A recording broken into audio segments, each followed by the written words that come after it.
Pancreatitis, যা নিয়ে মানুষের ধারণা খুবই কম। এটি হলো অগ্নাশয় প্রদাহ, পেটের ভিতরে থাকে। এটি হজমের জন্য প্রয়োজনীয় এনজাইম ও রক্ত শর্করা নিয়ন্ত্রণ, ইনসুলিন তৈরি করতে সাহায্য করে।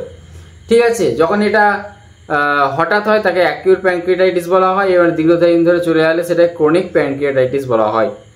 এর প্রধান লক্ষণ কি? সর্বপ্রথম লক্ষণ হচ্ছে তীব্র পেটে ব্যথা, সাধারণত উপরিভাগের মাঝখানে বা বাম পাশে পেটে ব্যথা আর পিঠের দিকে ছড়িয়ে পড়ে।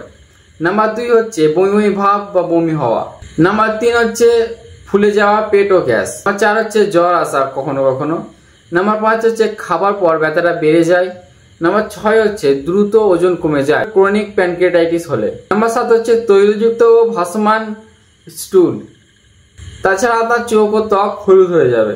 এটি বিশেষত কি কারণে হতে পারে? অতিরিক্ত মদ্যপানের কারণে, পিত্তথলিতে পাথর, গলব্লাডার স্টোন, রক্তে উচ্চ ট্রাইগ্লিসারাইড, কিছু ওষুধের পার্শ্ব প্রতিক্রিয়া হতে পারে, আঘাত বা অপারেশনের জটিলতার কারণে হতে পারে, এবং জেনেটিক কারণেও এটি হতে পারে। ভিডিওটাকে শেয়ার করে নিন আর সেভ করে নিন, নিজে যেন উপরে জানার সুযোগ করে দিন।